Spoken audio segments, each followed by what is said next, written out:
नमस्कार. समर्थ किचनमध्ये तुमचे खूप खूप स्वागत आहे. आज आपण खमंग ढोकळा बनवणार आहोत. आपला ढोकळा सॉफ्ट आणि जाळीदार झाला आहे. त्यासाठी मी इथे 2 कप चणा डाळीचे पीठ चाळून घेतलेले आहे. आता एका बोलमध्ये 1 कप पाणी, त्यासाठी मी इथे सिट्रिक ॲसिडचा वापर केला आहे. 1 टीस्पून सिट्रिक ॲसिड. सिट्रिक ॲसिडला लिंबू पावडर असेही म्हणतात. 3 टेबलस्पून साखर घेतलेली आहे. चवीप्रमाणे मीठ,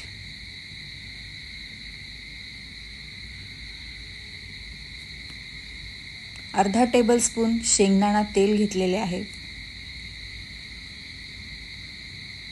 हे सर्व इन्ग्रेडियंट्स आपण पाण्यामध्ये विरघळून घेणार आहोत. आता यामध्ये आपण चणा डाळीचे पीठ घालून हे छान फेटून घेणार आहोत.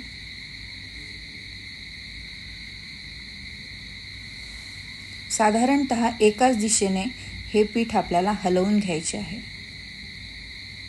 5 ते 7 मिनिटांनंतर हे पीठ आपले असे तयार होईल. आता 10 मिनिटं याला आपण रेस्ट देणार आहोत.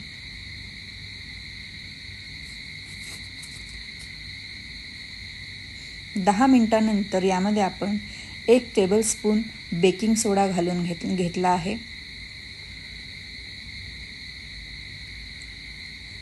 त्यामध्ये 2 चमचे पाणी घालून हे मिश्रण पुन्हा छान आपण फेटून घेणार आहोत. बेकिंग सोडा घातला लगेच डाळीच्या पिठाचा कलरही बदलतो आणि पीठ हलके हलके होते. बेकिंग सोडा घालून मिश्रण छान फेटून घ्यायचे आहे.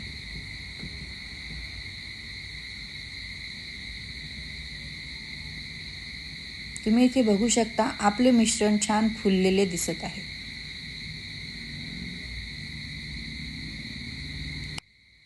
इथे मी 1 चमचा तेल केक टिनला लावून ह्याला छान ग्रीस करून घेणार आहे, जेणेकरून आपला ढोकळा लवकर सुटेल.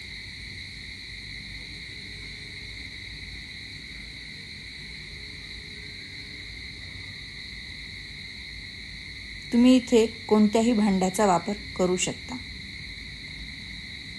आता हे बॅटर मी यात ॲड करून घेणार आहे.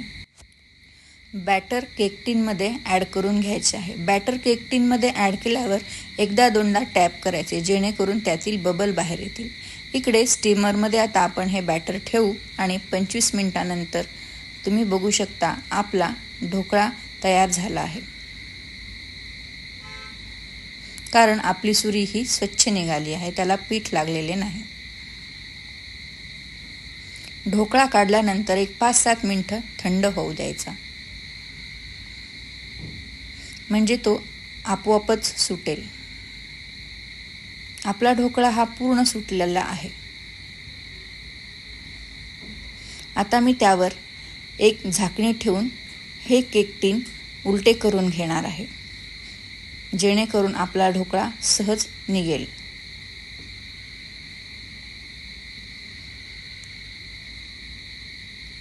पुन्हा ढोकळा आपण सरळ ठेवून घेणार आहोत.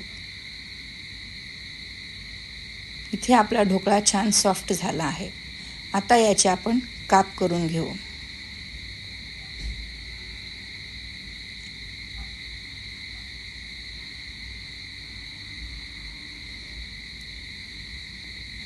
त्याचबरोबर इकडे मी फोडणीसाठी तेल गरम केले आहे. त्यामध्ये मोहरी, कढीपत्ता, मिरचीचे तुकडे आणि 1 ग्लास पाणी घालून याला छान उकळी काढून घेणार आहे. यामध्ये मी 2 चमचे साखर आणि चवीनुसार मीठ घालून हे छान उकळून घेत आहे. ही उकळलेली फोडणी आपण गार झाल्यानंतर ढोकळ्यावर टाकून घेऊ. ही रेसिपी तुम्हाला कशी वाटली ते तुम्ही मला जरूर कळवा.